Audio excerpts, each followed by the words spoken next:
আমরা আবার এগোবো। এই এগোনো পিছনোর লড়াই চলতে থাকবে, দীর্ঘমেয়াদী লড়াই। কারণ এই যে সরকার এসেছে ডাবল ইঞ্জিন, এরা ভুল করে উচ্ছেদ করতে আসছে তা নয়। এদের নীতি, এরা বড় লোকের দল।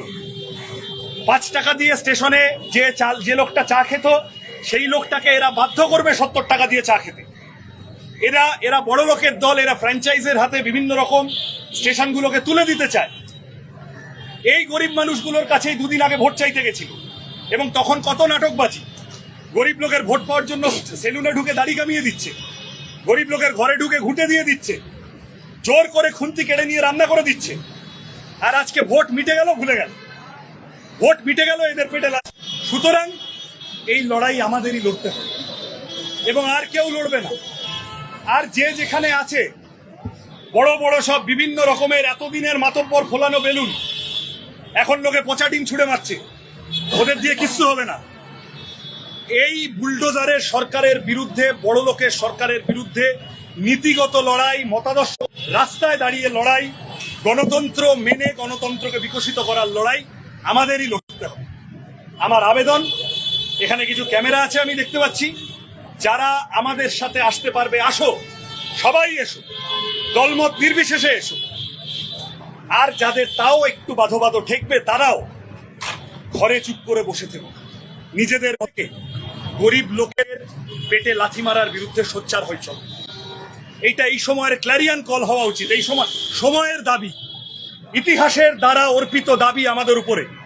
এই যে বুলডোজারের সরকার এসেছে, এই যে বড় লোকের সরকার এসেছে, এই যে আদানি আম্বানির সরকার এসেছে, এদের সাথে লম্বা লড়াই, হক রক্ষার লড়াই করতে হবে।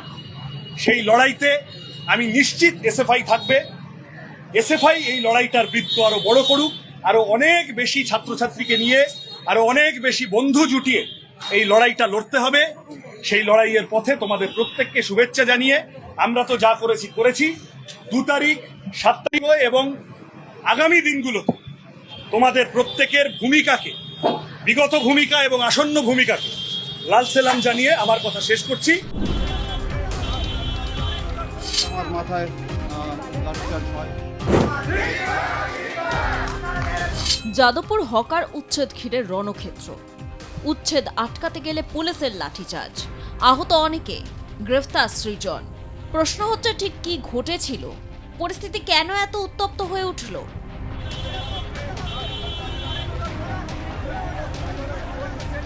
রবিবার গভীর রাতে যাদবপুর স্টেশন চত্বরে ব্যাপক হকার উচ্ছেদ অভিযান চালায় রেল কর্তৃপক্ষ।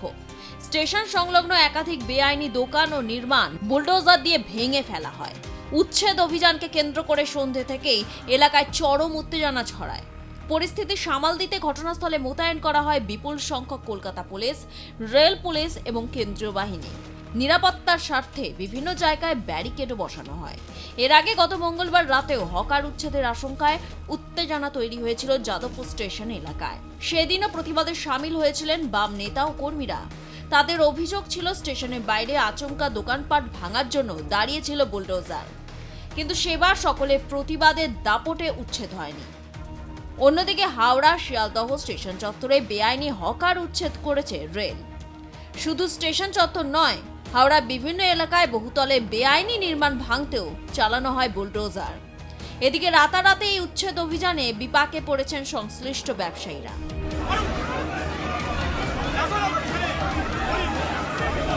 উচ্ছেদের বিরুদ্ধে বাম ও কংগ্রেস কর্মী সমর্থকেরা যৌথভাবে প্রতিবাদে সামিল হন। স্থানীয় বাসিন্দাদের একাংশ বিক্ষোভে অংশ নেন। অভিযানের সময় সিপিএম নেতা সৃজন ভট্টাচার্য সহ মোট 6 জনকে গ্রেফতার করা হয়। সুজন চক্রবর্তী ও জয়রাজ ভট্টাচার্যের শারীরিক অবস্থার অবনতি হওয়ায় তাদের স্থানীয় কেপিসি হাসপাতালে নিয়ে যাওয়া হয় এবং সিটি স্ক্যান করানো হয়। প্রায় 15 জন কেপিসি হাসপাতালে চিকিৎসাধীন অবস্থায় ভর্তি রয়েছেন। সুজন চক্রবর্তী মাথায় গুরুতর আঘাত থাকার জন্য যাবতীয় পরীক্ষা করা হচ্ছে। সেলাই করা হয়েছে বহু আক্রান্তে। ঘটনাস্থলে উপস্থিত কয়েকজন সাংবাদিকও পুলিশের লাঠির ঘায়ে আহত হয়েছেন বলে অভিযোগ। পুলিশ ভ্যানে তুলে নিয়ে যাওয়ার সময় সৃজন অভিযোগ করেন, আদালত ও আইনকে উপেক্ষা করে রেল এই উচ্ছেদ অভিযান চালাচ্ছে। তার দাবি, তাকে বেআইনিভাবে আটক করা হয়েছে। আমার মাথায় লাঠিচার্জ হয় এবং মাথাটা ফেটেছে। গ্রেফতার ও লাঠিচার্জের পাল্টা রাত থেকে যাদবপুর বিশ্ববিদ্যালয়ের 4 নম্বর গেটের সামনে অবস্থান বিক্ষোভ শুরু করে এসএফআই সহ বাম নেতৃত্ব। বিষয়টি নিয়ে এসএফআই এর রাজ্য সম্পাদক দেবাঞ্জন দে বলেন, হকার উচ্ছেদের বিরুদ্ধে প্রতিবাদ করায় আন্দোলনকারীদের উপর রাষ্ট্রশক্তি বর্বরোচিত সন্ত্রাস নামিয়ে এনেছে। এসএফআই এর সাধারণ সম্পাদক সৃজন ভট্টাচার্য সহ অন্যান্য প্রতিবাদীদের গ্রেফতার করা হয়েছে।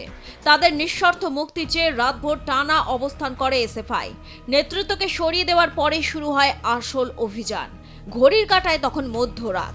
তীব্র আলো জ্বালিয়ে একের পর এক অবৈধ নির্মাণ ভাঙতে ভাঙতে এগিয়ে যায় রেলের বুলডোজার। রুজি রুটির শেষ আশ্রয়টুকু চোখের সামনে মাটিতে মিশে যেতে দেখেন বহু ব্যবসায়ী।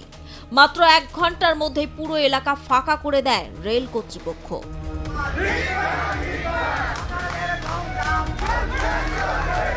রেলের এই আচমকা পদক্ষেপে তীব্র ক্ষোভ ছড়িয়েছে উচ্ছেদ হওয়া হকার ও ক্ষুদ্র ব্যবসায়ীদের মধ্যে। পুনর্বাসন ছাড়া রাতারাতি এমন উচ্ছেদে তাদের সংসার কি করে চলবে সেই প্রশ্ন তুলছেন। যদিও রেল ও প্রশাসনের অন্য অংশের দাবি সরকারি জমি জবরদখল করে রাখা আইনত অপরাধ, তাই এই পদক্ষেপ সম্পূর্ণ বৈধ। উচ্ছেদ সম্পন্ন হলেও সোমবার সকাল থেকে থমথমে যাদবপুর স্টেশন চত্বর। নতুন করে অশান্তি এড়াতে এলাকায় এখনো মোতায়েন রয়েছে বিশাল পুলিশ বাহিনী। ব্যুরো রিপোর্ট, আর+ নিউজ।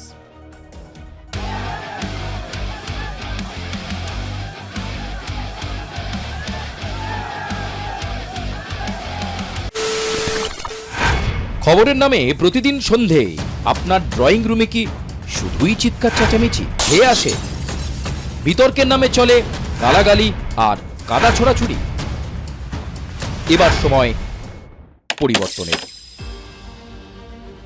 কারণ আমরা কান ফাটানো চিৎকারে বিশ্বাস করি না।